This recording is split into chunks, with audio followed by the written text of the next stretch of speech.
The stray cat kept crying on Liam's front porch, night after rain-lashed night, its paws pressed over its face like a silent scream. When he finally realized why, those haunted green eyes burning through his window, he called animal control. The sound sliced through the rain-soaked afternoon, a broken glass whale wrapped in velvet. On the weathered cedar railing of Liam's porch sat the cat, both paws pressed over its face like a child hiding from thunder. Raindrops slid off the roof's edge, plinking into puddles that framed its hunched silhouette. Mud-streaked fur, brown with burnt umber stripes, clung to its bony frame. Its ears lay flat, trembling. Liam didn't look up from his screen. Another stray, he thought, fingers hammering code into the gloom. The cat's cries blurred with the drumming rain, background noise in his silent, empty house. Inside, the air hung thick with the scent of damp cedar walls and stale coffee. Gray light seeped through rain-smeared windows, painting shadows on Liam's desk, a fortress of monitors, tangled cables, and a chipped mug holding cold dregs. Keyboard clicks echoed, sharp and solitary, in the stillness. Beyond the glass, his neglected yard sprawled, grass knee-high, hydrangeas choked by weeds, the collapsed skeleton of an old garden shed barely visible through the mist where the lawn met the woods. 2 years since the divorce. 2 years of silence. He'd moved here for the quiet, the towering pines, the lack of neighbors. Now the quiet felt like a weight. He worked, slept, ordered groceries online. Sometimes he'd watch deer flicker past the tree line at dusk. That was his world, gray, predictable, undisturbed. Until the cat. It returned the next day, and the next. Always at 4 p.m., its cries growing louder, longer, scraping against Liam's concentration like nails on slate. On the 4th day, he slammed his laptop shut. "Enough!" he yelled, flinging the porch door open. The cat flinched but held its ground, paws still shielding its eyes, a low, guttural moan vibrating in its throat. Liam clapped his hands. "Shoo! Go on!" It vanished into the dripping ferns. 10 minutes later, it was back, crying. Fine, hungry, or hurt. Liam's false assumption clicked into place. He rummaged in the fridge, found half a carton of milk, and poured it into a chipped saucer. He placed it gingerly on the rain-slicked boards near the railing. "There, now leave." The cat sniffed the air, stretched one paw down, then recoiled. It didn't touch the milk. It just cried harder, the sound raw and grating, turning its face fully toward the window where Liam stood watching. The next morning, Liam found smudges on the glass, small, distinctive paw prints pressed at eye level, as if the creature had stood on its hind legs, begging entry. He wiped them away. By noon, they were back, fogging the pane alongside the rain. That afternoon, he caught its gaze. As its cries rose, its paws slid down the wet glass, leaving fresh trails. Its eyes, startlingly green and wide, with an exhaustion deeper than sleep, locked onto his. They weren't pleading, they were haunted. "What have you seen?" The thought slipped in, unbidden. A knot of guilt tightened in his chest. This wasn't just noise. This was a language he didn't understand, a distress signal from a creature at the end of its strength. Ignoring it suddenly felt like turning his back on a drowning thing. Liam drove to the pet store in the downpour, windshield wipers fighting a losing battle. He'd never bought cat food. The aisle overwhelmed him.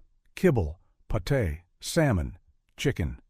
He grabbed the first can with a pleading kitten on the label. Back home, he placed the open tin on the porch. The cat, Bella, he'd started calling her in his head, a bitter irony for something so ragged, approached like a shadow. She sniffed, then devoured the food in frantic gulps, ribs heaving. Liam crouched slowly, hand outstretched. Her wet fur smelled of moss and thunderstorms. When his fingers brushed her spine, she froze. Then a sound erupted from her, a rusty chainsaw purr, rough and stuttering. She leaned into his touch, starved for contact. "Easy, Bella," he murmured.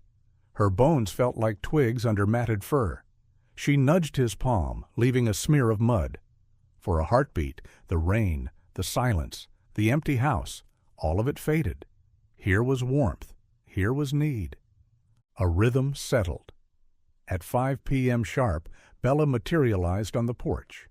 Her cries softened to raspy chirps. Liam would bring the food, sit on the damp steps while she ate. He talked about debugging code, the stubborn rain, the deer he'd seen. She'd listen, ears twitching, tail tip flicking like a metronome. Sometimes, after eating, she'd curl on the doormat, washing a paw with rough, quick licks. Her fur began to lose its greasy clumps. One evening, as Liam scraped the empty tin, Bella didn't settle. She stood rigid at the porch edge, staring into the dripping gloom where the collapsed shed hunched. Her purr died. A low growl vibrated in her throat, fur bristling along her spine. Liam followed her gaze. Just shadows and rain. "What's out there, girl?" She didn't look at him. Her focus was absolute, primal, a warning. Liam shivered, suddenly aware of the wood's depth, the shed's ruined silhouette. He hurried inside, locking the door. Bella's silhouette remained, a sentinel against the gathering dark. Dawn was a bruise of gray light against the blinds when the sound tore Liam from sleep. Not the familiar evening plea. This was a raw, sustained yowl that scraped bone. Glass shrieked. He bolted upright, heart hammering against his ribs. Bella was at the living room window, front paws raking down the glass like claws on a chalkboard, her eyes wide, wild green discs in the gloom. Liam wrenched the front door open, rain gusting into the hallway. Bella didn't dart toward the empty food dish. Instead, she spun on the wetboards, leapt off the porch, and sprinted straight toward the tree line. 10 yards into the sea of tall, rain-lashed grass, she skidded to a halt. She whirled, water spraying from her fur, and fixed him with a stare. A guttural, trilling cry ripped from her throat, sharp, insistent, demanding. She took off again, a streaking shadow, then stopped once more, farther into the gloom. Another cry, higher, more frantic this time. Follow, now. This wasn't hunger. This was desperation. The memory of her rigid stance last night, the low growl at the shed, slammed into him. Something was trapped, hurt, dying. Cold dread pooled in Liam's stomach. He grabbed the heavy-duty flashlight from the hook by the door, its weight a small comfort, and plunged into the rain after her. Thorny blackberry vines snagged his jeans like skeletal fingers as he pushed through the overgrown path Bella had taken. Rotting ferns collapsed under his boots, releasing a sour, earthy smell. Ahead, the collapsed shed wavered in the mist, a broken silhouette against the darker pines. Bella's cries became a constant beacon, a high, urgent trill cutting through the drumming rain. Overhead, crows cawed, harsh and mocking, their black shapes shifting in the sodden branches. The rain itself was a living thing, drumming on broad maple leaves with a wet, hollow rhythm that swallowed other sounds. The ground turned treacherous. Slippery mud sucked at his shoes, threatening to spill him face first into the muck. Cold rain needled his cheeks and neck, soaking through his shirt. A low, unseen branch snapped back, stinging his jaw with a whip-crack of wet wood. The air thickened with the smell of decaying wood from fallen logs half buried in leaf litter and the deep, wet earth churned by his frantic steps. Beneath it all, faint but acrid, hung the sour tang of mold and rot. Bella stayed just ahead, a fluid shadow darting through the undergrowth, always pausing at the edge of visibility to ensure he followed, her trill never ceasing. The deeper they went, the more the woods closed in, dark and dripping, the canopy knitting tighter overhead. Finally, the ruined shed loomed directly before them, its roof pancaked inward, walls splintered and bowed, the doorway a jagged maw choked with brambles and thick ivy. Bella didn't hesitate. She scrabbled frantically at the tangled debris blocking the entrance, her claws rasping on wet wood, her cries rising to a piercing shriek of pure panic. She spun, plastered with mud and leaves, and fixed Liam with eyes that burned like emerald fire in the gloom. In there. Help them. The shed wasn't just collapsed, it was murdered. The roof had surrendered entirely, a sagging coffin lid of moss-slicked shingles and splintered beams. Walls bowed inward like broken ribs, held barely upright by thickets of poison ivy and strangler fig. The air reeked, a throat-closing cocktail of wet mold, rotting wood, and beneath it all, the eye-watering stab of ammonia. Bella didn't hesitate. She vanished into a jagged gap where the door had been, swallowed by the gloom. From inside came the frantic scrabble of claws on wood, a desperate, rhythmic digging, punctuated by sharp, high-pitched yowls. Liam aimed his flashlight. The beam cut through swirling dust motes, illuminating Bella's hindquarters, her matted tail lashing as she tore at a mountain of collapsed timber and soggy insulation. Rainwater streamed through gaps in the ruined roof, dripping onto the wreckage with a sound like a ticking clock. "Bella, come out!" Liam yelled, his voice swallowed by the damp, oppressive space. The structure groaned, a deep, protesting creak that vibrated through the mud beneath his feet. The whole thing felt like a held breath. Liam dropped to his knees. Thorns tore at his sleeves as he crawled through the gap after her, the flashlight beam jerking wildly. Inside, the smell was overwhelming. Ammonia, sharp enough to burn his sinuses, layered over decay and wet animal fur. Cobwebs draped his face, sticky and cold. His beam swept across chaos, shattered flower pots, a rusted wheelbarrow crushed under a beam, piles of waterlogged tarps.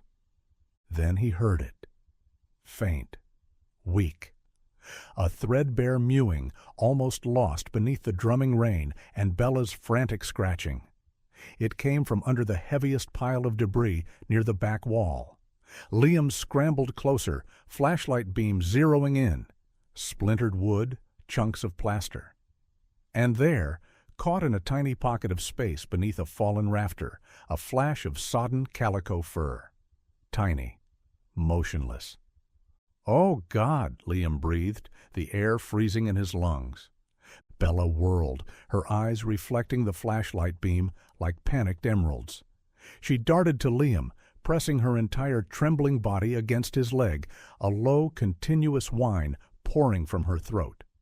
Then she lunged back to the pile, digging with renewed, savage fury, sending clods of wet insulation flying. Liam shoved aside a broken plank, his light piercing the tiny cavity. Not one kitten. 3. Huddled together in a nest of shredded tarp and leaves, their tiny bodies barely moving. One calico, one gray tabby, one black and white. Their fur plastered flat, eyes crusted shut. The calico's ribs fluttered like a dying bird's. They weren't just trapped. They were buried alive, freezing, fading. Liam turned pale. The world tilted. Bella's whines, the drumming rain, the reek of ammonia. It all blurred into a nauseating roar. They're dying. Right now. He fumbled his phone from his soaked pocket, fingers slipping on the wet screen. The call connected after 2 agonizing rings. 911, what's your emergency?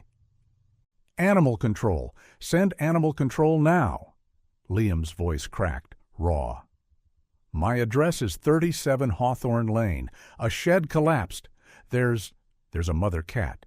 She led me here. Kittens. 3 kittens are trapped under the beams. They're not moving.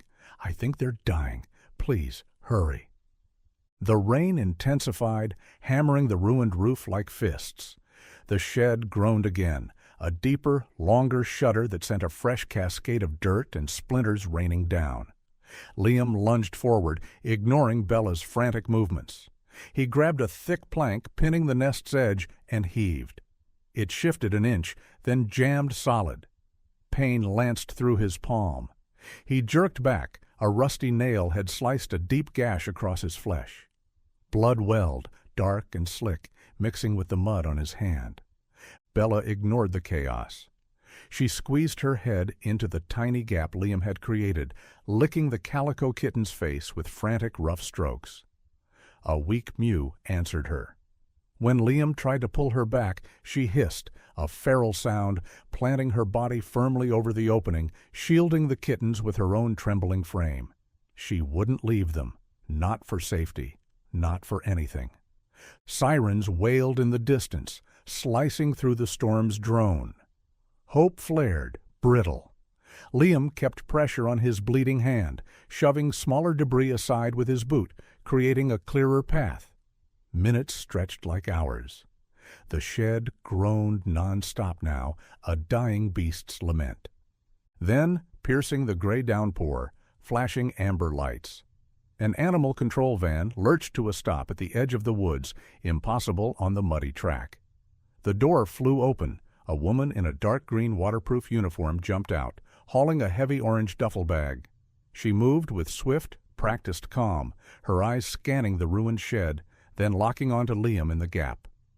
Officer Rivera. Her name badge gleamed in the van's headlights. "Sir, get clear! This structure's unstable!" she yelled over the downpour, already shrugging on a hard hat. Her voice was firm, focused, anchoring the chaos. She dropped the duffel bag and pulled out a compact hydraulic jack and a bundle of thick rescue blankets. "Tell me exactly where they are. How many?" Rivera worked fast. She slid the hydraulic jack under the main beam, its metallic hiss cutting through the rain's roar. The wood groaned, lifted an inch. With gentle, gloved hands, she scooped out the kittens, one by one, swaddling them instantly in thick silver warming blankets. Liam held his breath. Bella pressed against his legs, trembling, a low whine in her throat. The officer laid the bundles on a dry patch of tarp, her headlamp beam scanning them. She touched the calico's chest, then the tabbies. A slow smile broke across her rain-streaked face. Not crushed, hypothermic. She peeled back a blanket corner, revealing the tiny black and white kitten. Its chest rose in a shallow but steady breath. Mama Cat did her job, kept them warm as long as she could, burrowed them deep.